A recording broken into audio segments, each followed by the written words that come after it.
दिल्ली में गरीबों के पुनर्वास के लिए बनाए गए हजारों फ्लैट्स के आवंटन को लेकर सियासत गर्म है। राज्यसभा सांसद और कांग्रेस नेता राजीव शुक्ला ने बीजेपी और आम आदमी पार्टी की सरकार पर गंभीर आरोप लगाते हुए कहा कि कांग्रेस सरकार के बनाए गए फ्लैट्स को इन दलों की आपसी खींचतान और श्रेय लेने की होड़ के कारण बर्बाद किया जा रहा है।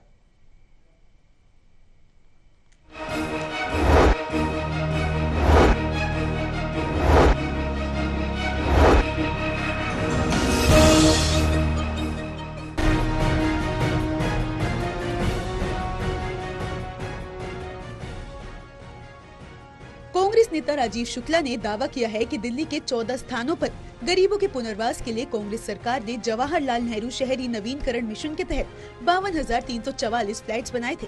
इनमें से 35,744 फ्लैट्स पहले ही तैयार हो चुके हैं, लेकिन इनमें से केवल 4,883 फ्लैट्स का ही आवंटन हुआ है।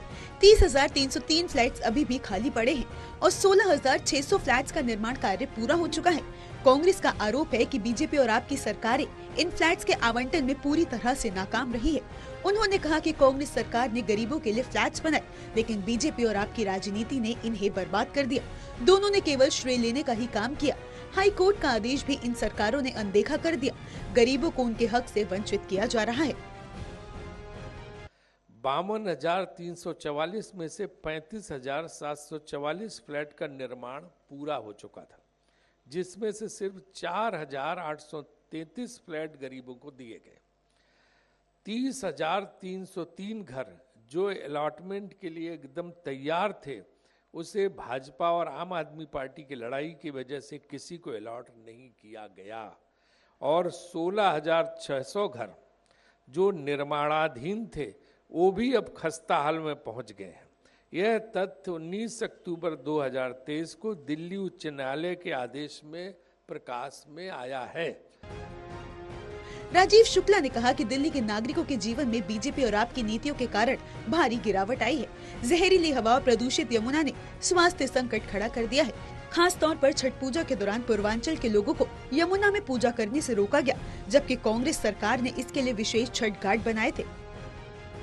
मुझे उम्मीद है कि 5 तारीख को जो है जनता इस बात का सबक सिखाएगी, और जो किसी ने अगर दिल्ली में काम करके दिखाया, आपने देखा होगा, तो शीला दीक्षित सरकार ने किया। आज जितने भी फ्लाईओवर, जितना भी सब आप देखते हैं, सब शीला दीक्षित सरकार की देन है, कांग्रेस सरकार की देन है। उसके बाद तो सिर्फ उद्घाटन, बोर्ड, प्रचार, विज्ञापन, यही सब रहा है। तो इसलिए जो है दिल्ली की जनता एक बार फिर से उसी कांग्रेस को वापस लाके वही वैभवशाली सरकार स्थापित करेगी, ऐसी हमारी उम्मीद है। और ये एक बहुत महत्वपूर्ण विषय है दिल्ली के गरीबों को आवाज़ देने का, और इस पे तत्काल और त्वरित कार्रवाई होनी चाहिए। यहाँ तक कि मैं तो कह रहा हूँ कि जब कोर्ट का आदेश है तो आचार संहिता कुछ होती नहीं, कोर्ट के आदेश पे कोर्ट लागू कर दें और वो अलॉट कर दें। राजीव शुक्ला ने दावा किया कि कांग्रेस ने गरीबों और कमजोर वर्गों के लिए जो योजनाएं शुरू की थी, उन्हें बीजेपी और आप ने अपना बताकर चुनावों में झूठा प्रचार किया। वहीं कांग्रेस के इन आरोपों पर आम आदमी पार्टी के राज्यसभा सांसद संजय सिंह ने तंज कसते हुए कहा, कांग्रेस दिल्ली के चुनाव में कोई प्लेयर नहीं है। ये हर दिन कुछ न कुछ आरोप प्रत्यारोप करते रहते हैं। मैं उनको कहना चाहूँगा कि आप लोग चुनाव लड़िए और उस पर ध्यान दीजिए।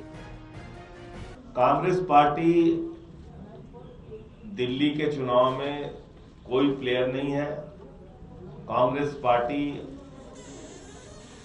हर दिन कुछ न कुछ आरोप प्रत्यारोप करते रहते हैं।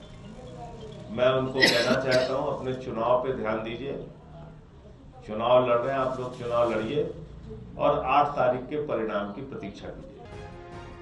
बहरहाल दिल्ली में 5 फरवरी को विधानसभा चुनाव होने वाले हैं। कांग्रेस, बीजेपी और आपने अपने घोषणा पत्र में कई बड़े वादे किए हैं। अब देखना ये होगा कि दिल्ली की जनता इस बार किसे अपना विश्वास जताती है। Vishal Singh, total TV, Delhi.